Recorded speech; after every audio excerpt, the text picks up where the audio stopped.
Oke. Assalamualaikum warahmatullahi wabarakatuh dan salam sejahtera hadirin dan hadirat yang dimuliakan sekalian. Sidang Dewan akan dimulakan sebentar lagi. Persidangan kita akan dimulakan sekarang. Izinkan saya untuk memperkenalkan ahli-ahli yang berhormat yang akan menyampaikan hujah-hujah serta bidasan pada persidangan kali ini. Pihak kerajaan yang diwakili oleh Farahdila binti Harun selaku Perdana Menteri, Muhammad Idi Ali selaku Timbalan Perdana Menteri, dan Chong Yong San selaku Menteri Kanan. Di pihak pembangkang pula diwakili oleh Muhammad Akmal bin Majispa selaku Ketua Pembangkang, manakala Muhammad Irian bin Suryansyah selaku Timbalan Ketua Pembangkang 2. Sidang Dewan yang dihormati, saya akan menggariskan beberapa peraturan asas perjalanan persidangan agar sesi perbahasan usul pada pagi ini dapat dikendalikan dengan sebaik mungkin. Yang pertama, isu sensitif yang berkaitan agama, perkauman, dan menyentuh pribadi seorang adalah dilarang. Oke. Yang kedua, untuk izin laluan, ahli dewan perlu berkata izin laluan yang berhormat dengan hormat tanpa mengganggu yang berhormat yang sedang berucap. Lonceng akan dibunyikan sekali menandakan permulaan perhujahan. Yang berhormat tidak dibenarkan izin laluan setelah 4 menit. Ya. Lonceng kedua akan dibunyikan izin laluan dibenarkan hinggalah ke tempoh izin laluan tamat dan lonceng dibunyikan sekali. Okay. Yang ketiga, semua ahli dewan yang bersidang diberikan 5 menit semasa pembahasan hujahan dan 2 menit semasa penggulungan. Lonceng akan dibunyikan pada permulaan menit keempat dan menit kelima semasa perbahasan. Manakala semasa penggulungan, lonceng akan hanya dibunyikan sekali menandakan masa sudah tamat. Masa persediaan sebelum penggulungan adalah selama 1 menit. Sebelum memulakan sesi persidangan, Dewan ingin mengingatkan lagi bahawa sebarang isu sensitif yang menyentuh agama, kaum, dan pribadi adalah dilarang. Peraturan-peraturan lain seperti yang telah dimaklumkan lebih awal, termasuk izin laluan adalah berkuat kuasa. Dengan kuasa yang diberikan kepada saya, maka saya mengisytiharkan bahawa sidang Dewan akan bermula.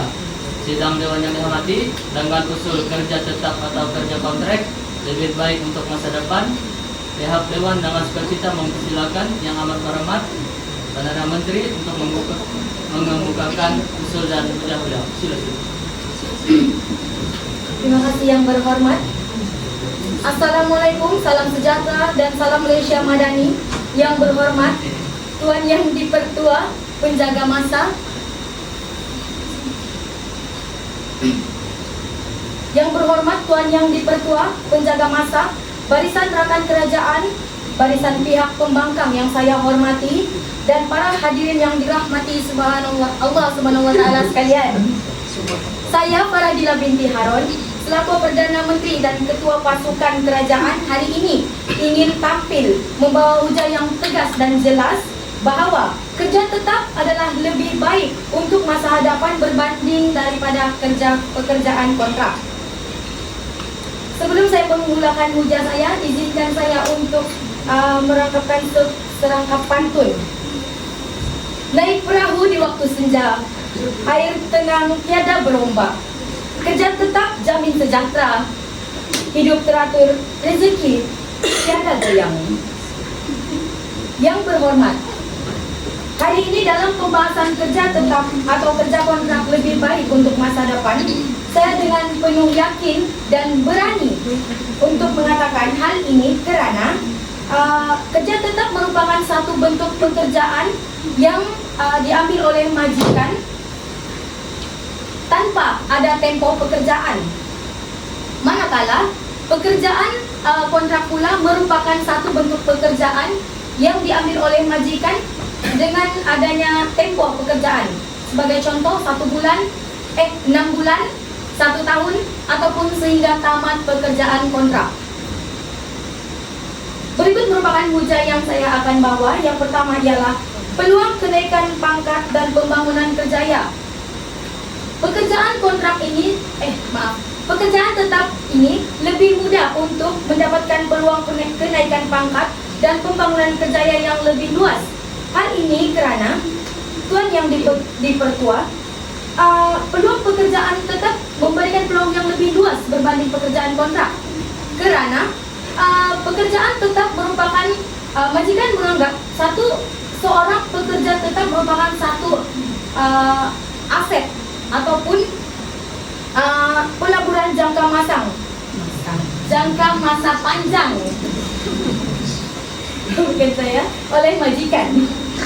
Mereka sering, pekerja-pekerja tetap ini sering diberikan peluang untuk menyertai kursus peningkatan kemahiran, program mentorship, dan juga penilaian prestasi yang berkala bagi menjadi asas untuk kenaikan pangkat sebelumnya dinaikkan pangkat.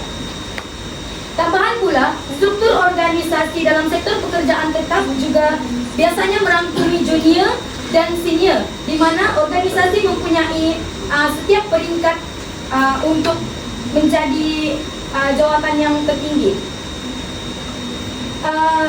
Menurut laporan JobStreet Malaysia 2023, pekerjaan tetap ini mempunyai 60% peluang lebih tinggi untuk naik pangkat dalam masa tempoh 3 tahun berbanding pekerjaan kontrak. Secara kesimpulannya, pekerjaan tetap jelas menyediakan laluan pembangunan kerjaya yang lebih stabil dan terancang berbanding dengan pekerjaan kontrak. Selain itu, yang berhormat, bukan itu sahaja, hujah saya yang kedua ialah kebajikan keluarga dan keseimbangan hidup yang lebih baik. Hal ini kerana pekerja tetap mempunyai faedah yang menyumbang kepada kualiti hidup yang lebih stabil. Antara faedah termasuklah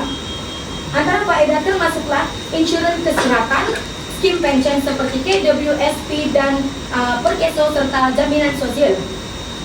Oleh hal yang demikian, dengan adanya faedah-faedah yang diberikan kepada pekerja tetap, maka seorang pekerja tetap boleh mengambil cuti, meminta untuk cuti bersalin ataupun cuti kecemasan kepada pihak majikan. Bukti dapat dinyatakan melalui kajian Universiti Malaya pada tahun 2021 menunjukkan pekerja tetap ini mempunyai tahap kesejahteraan mental dan hubungan kekeluargaan mereka lebih stabil kerana pekerja tetap boleh bekerja dengan kewangan yang stabil sambil berbagi masa dengan keluarga. Itu sahaja daripada saya. Sekian dan terima kasih. Ya, seterusnya pihak Dewan sama seketika mempersilakan barisan pembangkang untuk mengusulkan hujah. Silakan.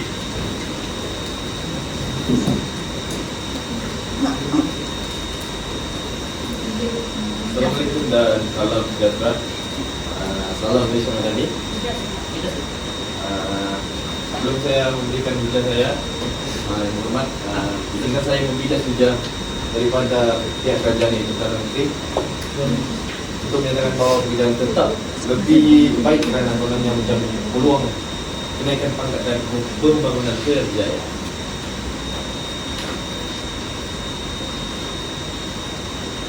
Pertama sekali, dalam era ekonomi gig dan digital ini, pembangunan kerja ini tidak terlihat lagi. Kenapa?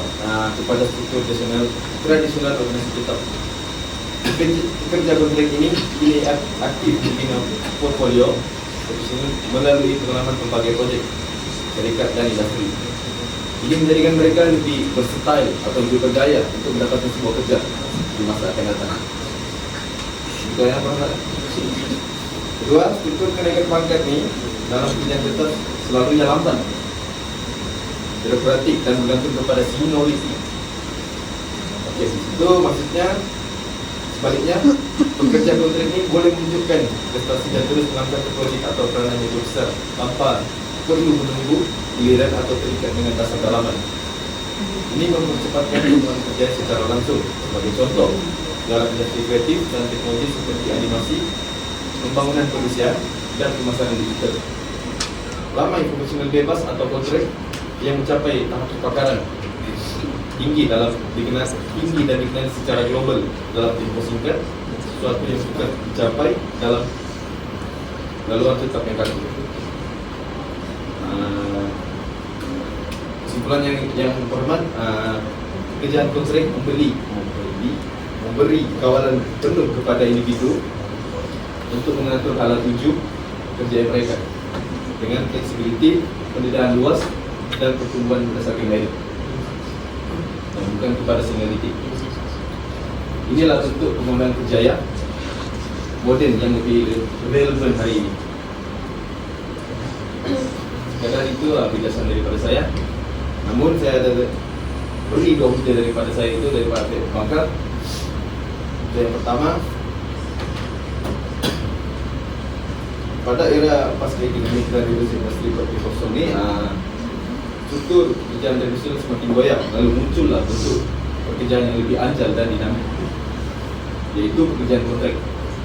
Maka kami di pihak kerajaan, kami di pihak pembangkang ini, tapi teguh menyatakan bahawa pekerjaan kontrak lebih menjamin masa hadapan berbanding pekerjaan tetap.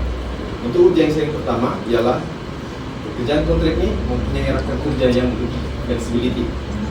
Yang berhormat, fleksibiliti dalam pekerjaan kontrak boleh ditampilkan sebagai satu kerangka kerja yang membenarkan penyesuaian dalam pelaksanaan tugas dari segi kerja, lokasi kerja, dan keadaan kerja.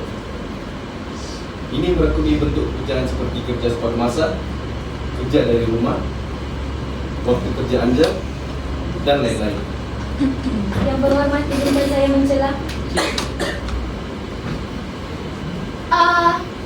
Pihak pembangkang dari Sempurna, saya di sini ingin menampilkan puja Anda adalah kurang tepat kerana pihak bekerja tetap juga mempunyai masa yang fleksibel untuk bekerja. Hal ini kerana sebagai contoh SESB Sabah, di mana mereka menggunakan sistem flexibility, di mana setiap pekerja diberikan hak untuk memilih pada jam berapakah mereka ingin bekerja. Yang bermaksud mereka boleh turun bekerja pada bila-bila masa sahaja, yang penting cukup 8 jam.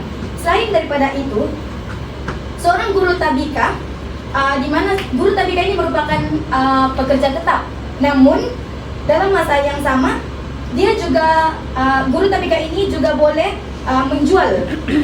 Bermaksud itu adalah kerja sampingan yang dimaksudkan flexibility oleh Tuan Pembangkang. Itu sahaja daripada saya. Terima kasih. Fleksibiliti begini memberi manfaat terutama kepada pekerja dan majikanlah, terutama dalam aspek keseimbangan antara kehidupan dan kerjaya. Contohnya, seorang ibu yang bekerja boleh memilih kontrak sepenuh masa atau bekerja dari rumah. Kenapa? Ini bagi mempermudahkan kerja seorang ibu untuk meluangkan masa dengan keluarganya berbagi kerja. Sebagai contoh, syarikat teknologi Google dan IBM telah lama mengamalkan model kerja kontrak untuk projek-projek khusus. Mereka menawarkan waktu kerja yang lebih fleksibel dan jarak jauh, dan hasilnya projek dapat diselesaikan lebih efisien. Cepatlah. Okey. Untuk ujian yang kedua pula, berhormat, pekerjaan kontrak memberi peluang pengalaman luas dan peningkatan kemahiran pekerjaan kontrak. Membolehkan seseorang pekerja memperoleh pengalaman kerja yang lebih singkat. Ini kerana mereka sering terlibat dalam projek kelainan di syarikat berbeza, sekaligus mempelajari berbagai kemahiran teknikal dan insania. Kemudian ini menjadikan kerja kontrak ini lebih fleksibel. Kenapa? Mereka akan mudah menyesuaikan diri serta lebih laris dalam pasaran kerja. Contohnya, dalam industri kreatif, seperti reka bentuk grafik dan pembangunan aplikasi, pekerja kontrak dapat mengendalikan berbagai jenis projek untuk wilayah tempatan dan antarabangsa. Pekerja kontrak itu juga dapat membina sebuah portfolio yang lebih kukuh. Seterusnya memberikan peluang mereka untuk mendapatkan tawaran kontrak yang baru yang lebih lumayan atau menjadi freelancer profesional. Menurut kajian oleh Forbes 2023, 62% pekerja kontrak dalam bidang teknologi menyatakan mereka mempunyai mobiliti kerja yang lebih tinggi dan gaji yang lebih kompetitif berbanding pekerja tetap yang kekal dalam satu organisasi saja. Kesimpulannya, pekerjaan kontrak adalah satu bentuk pekerjaan yang sesuai dan keperluan ekonomi masa yang pantas berubah dari semasa ke masa. Ia memberi peluang kepada pekerja untuk berkembang dan menyesuaikan diri dengan berbagai bidang. Sekian dari saya. Ya, terima kasih. Bangkang seterusnya dan kerajaan dipersilakan. Terima kasih Tuan Yang Dipertua. Sebelum saya mengumumkan hujah pertama saya pada hari ini, izinkan saya membilas kenyataan Ketua Pembangkang sebentar tadi yang mengatakan bahawa pekerja kontrak kononnya lebih fleksibel dan memberi keseimbangan hidup. Tetapi pada realitinya kita melihat di sini, flexibility ini yang digembar-gemburkan itu hanyalah topeng kepada ketidakstabilan yang menakutkan. Ya, mereka bebas memilih kerja, tapi adakah kebebasan itu membawa jaminan masa depan? Tidak. Sebaliknya, pekerjaan kontrak ini terdedah kepada ketidaktentuan dan risiko diberhentikan pada bila-bila masa. Hari ini ada kerja, esok belum tentu. Mereka juga mendakwa bahawa pendapatan pekerja kontrak ini lebih tinggi, gaji yang kompetitif. Tapi menurut laporan Jabatan Perangkaan Malaysia di OSM pada tahun 2023 menyatakan lebih 60% pekerja kontrak hanya memperoleh purata RM1,500 hingga RM2,000 sebulan jika diakumulatifkan, berbanding dengan pekerja tetap yang cecah RM3,000 ke atas sektor yang sama. Kesimpulannya, fleksibiliti yang ditawarkan itu dibayar dengan mahal, iaitu ketiadaan perlindungan, kestabilan dan jaminan masa depan. Tuan Yang Dipertua, masuklah kepada hujah saya yang pertama, iaitu saya menekankan bahawasanya pekerja tetap menawarkan risiko kehilangan kerja yang jauh lebih rendah berbanding pekerjaan kontrak. Pekerja tetap mendapat perlindungan undang-undang yang lebih kukuh. Prosedur perberhentian memerlukan notis, pemberian pampasan dan proses yang rayuan melalui Jabatan Tenaga Kerja atau Mahkamah Perusahaan. Hal ini jelas menunjukkan bahawa pekerja tetap tidak boleh dibuang sesuka hati oleh majikan. Hal ini disokong melalui statistik yang dikutip daripada Pekeso pada tahun 2023 menyatakan lebih 70% aduan pemberhentian mengejut datang daripada pekerja kontrak dan gig yang tiada saluran tetap untuk membela nasib mereka. Sebaliknya, untuk pekerja tetap pula mereka lebih menikmati faedah sosial seperti allowance mencari pekerjaan, EMP, latihan semula dan peluang pendapatan baru yang memudahkan proses pemulihan ekonomi peribadi.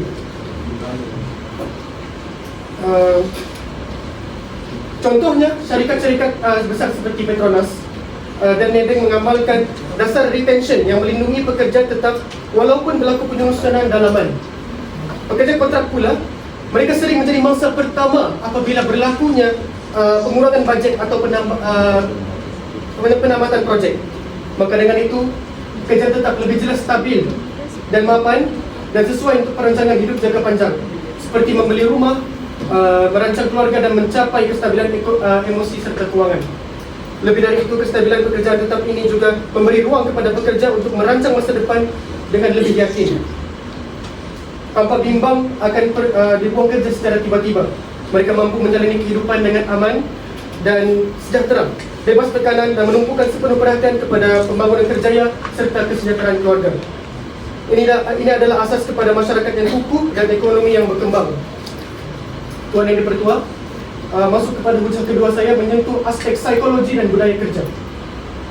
Pekerja tetap peranan besar dalam membentuk pekerja yang lebih komited, bertanggungjawab dan berdedikasi terhadap organisasi mereka. Apabila seorang pekerja itu tahu masa depannya terjamin, hal ini memberikan mereka lebih motivasi dan bersungguh-sungguh untuk bekerja serta sanggup melabur masa dan tenaga untuk terus berkembang bersama organisasi yang mereka bekerja.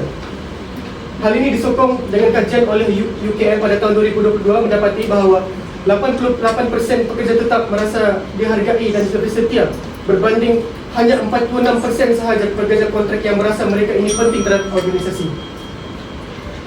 Tambahan lagi, pekerja tetap sering ditawarkan latihan, pembangunan profesional dan peluang kenaikan pangkat menjadikan mereka aset jangka panjang yang membantu syarikat. Kajian oleh McKinsey Global Institute juga menyatakan bahawa syarikat dengan kadar retention yang tinggi mampu mencapai peningkatan produktiviti sebanyak 25% dan ke atas. Kita ambil contoh sektor kesihatan. Jururawat dengan status status tetap lebih stabil dari segi emosi mampu membina hubungan yang berterusan dengan pesakit, menunjukkan tahap empati yang lebih tinggi berbanding dengan jururawat bekerja secara kontrak. Justru pekerjaan tetap bukan sahaja membawa kestabilan kepada individu, tetapi juga menyumbang kepada kestabilan organisasi dan sosial dan negara. Kita bayangkan dalam suasana kerja yang stabil dan saling mempercayai ini, pekerja bukan sahaja dapat membina kerjaya, tetapi juga menyemai semangat kekitaan dan tanggungjawab sosial yang tinggi. Hal ini sekaligus menyumbang kepada pembangunan sebuah masyarakat pekerja yang harmoni. Sekian, terima kasih. Terima kasih pihak kerajaan. Seterusnya silakan pihak pembangkang untuk mengemukakan usul dan hujah. Silakan.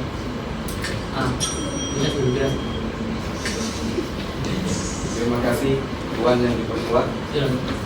Sebelum saya mengemukakan hujah saya yang bernas ini, saya akan memberikan sejumlah hujah daripada Timbalan Perdana Menteri yang mengatakan bahawa pekerjaan tetap menawarkan risiko pekerjaan yang jauh lebih rendah berbanding pekerjaan kontrak.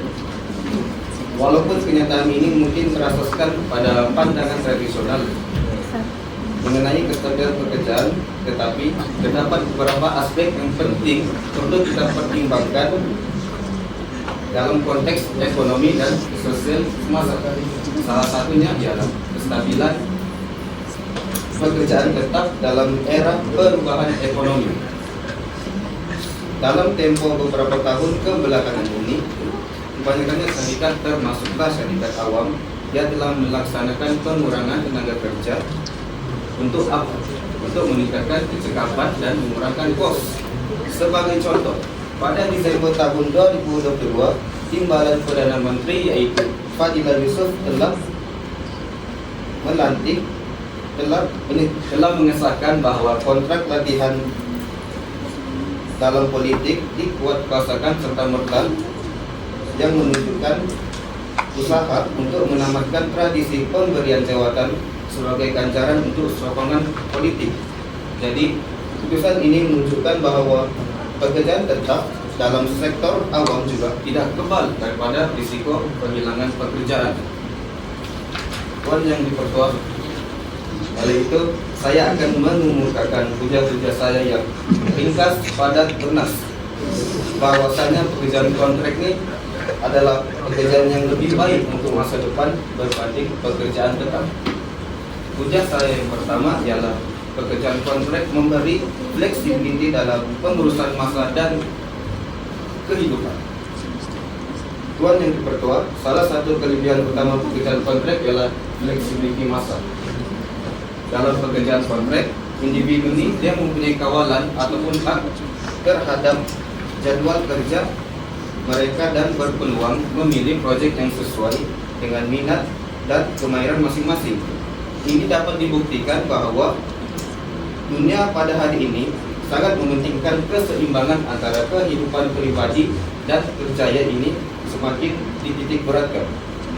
Buktinya, menurut kajian Deloitte Global 2022, sebanyak 64% pekerja kontrak di seluruh dunia menyatakan bahwa mereka ini dia lebih berpuas hati ataupun suka bekerja kontrak kerana mereka dapat menyelesaikan waktu kerja dengan kehidupan pribadi dan sosial semasa. Sebagai contohnya, ramai ibu bapa muda memilih pekerjaan kontrak seperti mereka grafik bebas, freelance, desainer ataupun penulis kandungan digital. Kerana apa? Kerana ia dapat bekerja dari rumah sahaja dan menjaga anak-anak mereka tanpa perlu mengorbankan kerjaya mereka. Izinkan saya mencela yang berhormat. Untuk fleksibiliti masa pekerjaan kontrak yang diberitahu oleh Timbalan Ketua Pembangkang, Pekerjaan tetap juga mempunyai flexibility masa tersendiri, di mana saya ambil contoh seorang lecturer mempunyai pekerjaan yang tetap. Namun dalam masa yang sama, beliau juga boleh membuat kerja sampingan seperti pemandu Grab, e-hailing, yang mana e-hailing merupakan pekerjaan ekonomi gig. Ini bermaksud pekerjaan tetap juga mempunyai flexibility masa seperti yang diberitahu oleh pembantu ketua pembangkang. Selain daripada itu, guru-guru yang mengajar juga boleh melakukan sesi pembelajaran dari rumah. Ini juga bermaksud flexibility masa mereka ada. Bermaksud guru-guru yang bekerja tetap juga mempunyai flexibility masa di mana mereka boleh mengajar dari rumah, bukan hanya turun ke sekolah untuk mengajar. Itu saja, terima kasih. Ini membuktikan bahwa pekerjaan kontrak ini dia memberi peluang kepada golongan tertentu untuk terus bekerja dan berkarya tanpa mengabaikan tanggung jawab keluarga. Seterusnya pula, ujian saya yang kedua ialah pekerjaan kontrak ini dia selari dengan perkembangan ekonomi dan industri digital. Hal ini dikatakan demikian karena pasaran kerja masa kini dia sedang menuju ke arah ekonomi dan digital, di mana majikan ini dia lebih cenderung mengambil pekerja berdasarkan proyek atau kontrak jangka pendek. Model ini dia lebih cekap dan membolehkan kebanyakan syarikat menyesuaikan tenaga kerja ini mengikut orang punya kesesuaian kerja ataupun kemahiran mereka di sesuatu syarikat. Buktinya, menurut laporan McKinsey dan Company 2023 menjangkakan bahwa menjelang tahun 2030 lebih 40% daripada tenaga kerja global akan terdiri daripada pekerja kontrak ataupun bebas freelance. Perkembangan ini menunjukkan bahwa perubahan ke arah pasaran kerja semakin lebih fleksibel ataupun berasaskan kontrak. Sebagai contoh, syarikat besar seperti Google dan Amazon ini dia telah mengamalkan penggunaan tenaga kerja secara besar-besaran. Dalam sektor pengantaran makanan pula seperti GrabFood ataupun Foodpanda, mereka pun telah mengeluarkan bekerja secara kontrak dan mampu memperoleh pendapatan yang lumayan untuk kehidupan mereka, lagi-lagi pada musim pemuncak dan musim ataupun cuti umum. Kesimpulannya, dunia pekerjaan modern ini dia menuntut kecekapan, kepelbagaian dan keupayaan untuk menyesuaikan diri dengan perubahan. Pekerjaan kontrak ini dia menawarkan semua ini melalui fleksibilitas masa, menawarkan pendapatan yang lumayan serta pembangunan kemahiran yang pantas. Oleh itu, pihak pembangkang dengan sangat yakin menyatakan bahwa pekerjaan kontrak adalah lebih baik untuk masa hadapan berbanding pekerjaan tetap yang penuh dengan era persaingan serba ini. Itu saja dari saya. Sekian, terima kasih. Terima kasih Kak Pembangkang. Terusnya minta pihak kerajaan untuk mengumumkan usul dan hujah. Silakan. Terima kasih Tuan Yang Bertuan. Sebelum saya memberikan hujah saya, izinkan saya membidas hujah daripada timbalan pembangkang berkaitan dengan isu fleksibilitas dalam mengurusan masa dan kehidupan. Walaupun pekerjaan kontrak janjikan fleksibilitas masa, tetapi ia tidak menjamin kestabilan pendapatan dan faedah jangka masa panjang seperti pekerjaan tetap. Fleksibilitas masa menjadikan tidak bermakna jika bekerja tentang sumber keuangan bulanan, perlindungan kesehatan atau ketidakpastian projek seterusnya. Pekerjaan tetap memberi jaminan kesempatan bekerja, cuti, tabungan berbayar, faedah pengobatan dan perumahan PWN dan pengontrol yang secara langsung menyumbang kepada kesejahteraan hidup jangka masa panjang. Contohnya, seorang ibu bapa dalam pekerjaan tetap Begitu ataupun penjawab awam menikmati pendapatan konsisten, faedah kesihatan keluarga dan waktu cuti yang tetap, menjadikan perancangan keluarga lebih stabil dan tidak terjejas oleh ketidakpastian kontrak. Tuan Yang Ketua, saya akan masukkan meja pertama saya, iaitu gaji tetap dan kenaikan gaji tahunan. Pekerja tetap, terutamanya dalam sektor awam, menawarkan suatu gaji yang stabil dan kenaikan gaji tahunan. Pekerjaan tetap menjanjikan pendapatan bulanan yang stabil dan konsisten, membolehkan bekerja merancang keuangan jangka masa panjang yang lebih yakin. Ini termasuklah pembayaran pinjaman tetap seperti rumah dan kereta, dengan penetapan budget bulanan yang disebut untuk pelancaran asas, dan membina tabungan kecemasan dan pelabuhan masa depan. Contohnya, penjawab awam menerima gaji bulanan tetap dengan kenaikan tabungan automatik mengikut rate perkhidmatan di bawah sistem kesalahan Malaysia. Mulai tahun 2025, kerajaan menetapkan gaji minimum penjawab awam pada RM2,115 bulan dengan kenaikan gaji sebanyak 13% dan 13% hingga 15%. Sebaliknya, pekerja kontrak terletak pada risiko ketidakpastian pendapatan apabila kontrak tamat secara tiba-tiba tanpa kawasan. Projek dihentikan atau pembiayaan ditarik balik, tiada jaminan usaha akan diperbarui. Bagi bukti menunjukkan kumpulan dari job street 2023, lebih 30% pekerja kontrak menyatakan ketidakpastian masa depan sebagai sebab utama tekanan keuangan dan kerisauan jangka masa panjang. Oleh itu, risiko ketidaktentuan pendapatan bagi pekerja kontrak adalah sebaliknya, pekerja kontrak menghadapi ketidaktentuan pendapatan yang boleh menimbulkan tekanan keuangan. Menurut artikel dari Jobstreet, pekerja kontrak perlu bersedia menghadapi ketidakpastian serta mengambil langkah-langkah proaktif untuk melindungi dari segi keuangan dan kesihatan. Bagi kesimpulannya, pekerjaan tetap menawarkan kestabilan keuangan melalui pendapatan bulanan yang konsisten, faedah tambahan dan perlindungan sosial, membolehkan perancangan keuangan jangka masa panjang yang lebih berkesan.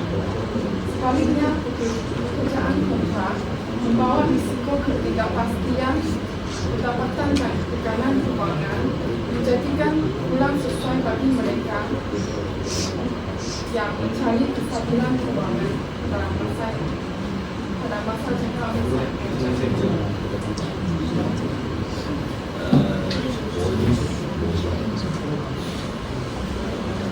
Menteri Kanan secara berikut tadi kita caruman kira rezeki dan kisos dan kira yang telah meskipun kerja tetap menikmati secara otomatik pada kira rezeki dan kisos, namun kerja kontrak ini pula memiliki kelebihan dari segi kebebasan merancang keuangan mengikut keperluan dan matlamat individu. Kerja kontrak ini tidak terikat seperti pekerjaan tetap dengan struktur caruman tetap. Sebaliknya boleh memilih instrumen keuangan yang lebih fleksibel dan berpotensi memberikan pulangan yang lebih tinggi seperti pelaburan unit amanah, saham atau tabungan. Sekian, terima kasih. Yang berhormat, bukan itu sahaja. Bincang kedua saya adalah faedah pekerjaan tetap yang berkompetensi. Pekerja tetap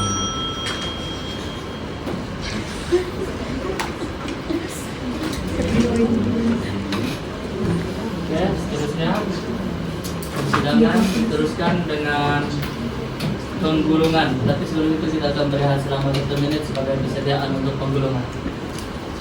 Proses penggulungan.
Selanjutnya diminta pihak pemangkang untuk melakukan penggulungan. Silakan. Terima kasih Tuan Yang Ketua. Hormati rekan-rekan pemangkang, rekan pada sampai kerjaan. Tuan Yang Ketua, isu pada hari ini berbunyi pemberian kontrak atau tetap mana lebih baik kesadapan. Kami sebagai pihak pembangkang yang bertanggung jawab untuk memberikan kesejahteraan kepada rakyat dan bencana ekonomi negara telah memberikan definisi konsep usul yang amat mudah dipahami. Dari awal perdebatan, pihak kerajaan telah memberikan hujah yang amat rapuh dan tidak rasional untuk menolak usul pada hari ini. Dan kerajaan telah memberi 3 hujah, iaitu peluang kenaikan pangkat dan penurunan percaya, kedua, berikan keluarga dan keseimbangan hidup yang lebih baik, dan ketiga, gaji tetap dan kenaikan gaji tahunan. Namun Tuan Yang Ketua, 3 hujah yang telah diberikan oleh kerajaan dapat disimpulkan bahawa hujah tersebut amat tidak relevan dengan pendapat dari mereka. Untuk mengenal usul, ketiga hujah mereka telah gagal menunjukkan bukti yang cukup rasional untuk diterima sebagai dewan. Mereka hanya menampakkan contoh, pada akhirnya contoh itu tidaklah relevan dan untuk diperdebatkan pada hari ini. Tuan Yang Ketua, dari awal perdebatan, pihak pembangkang telah menyatakan terdapat 3 tonggak pemberian yang utama, yaitu untuk menyokong usul pada hari ini.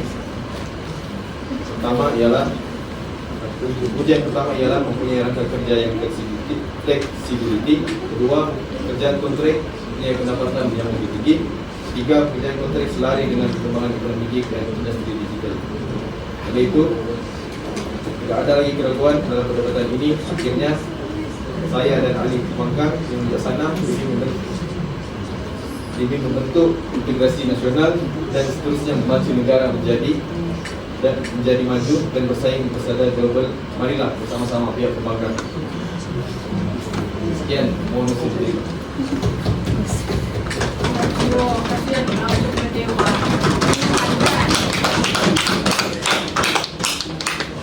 Oke, terusnya pihak kerajaan sila kemun dan dari sebelumnya.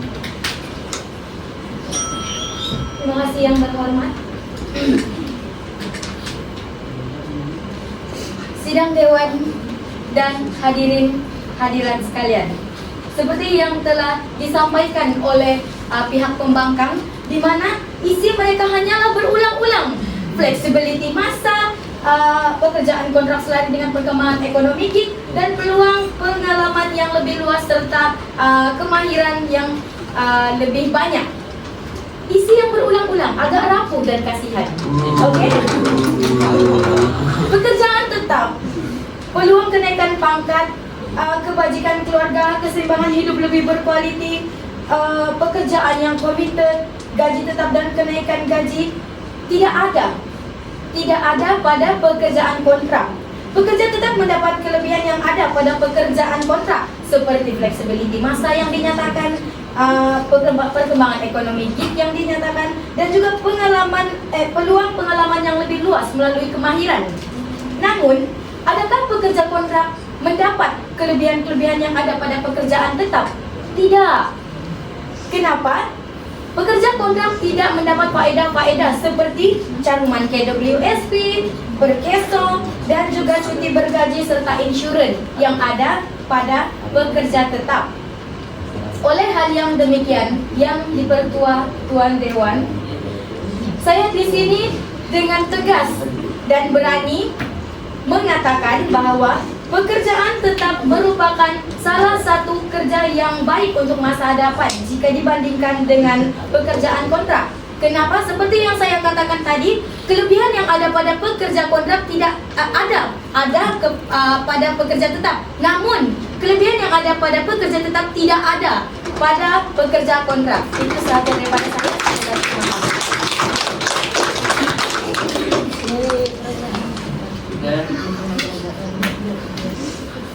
Terima kasih diucapkan kepada pihak kerajaan dan pihak pembangkang atas usaha dan isu dan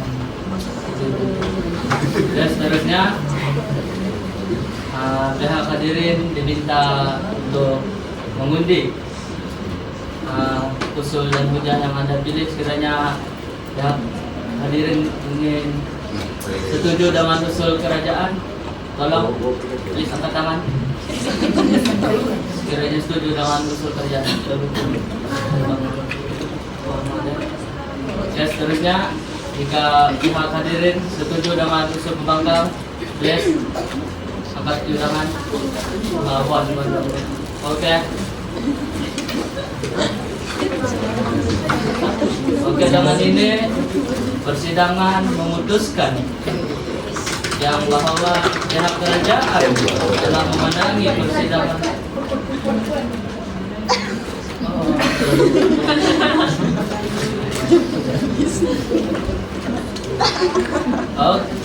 Oke, dengan ini yang hadirin telah menerima usul yang telah diberikan oleh pihak kerajaan. Tahniah.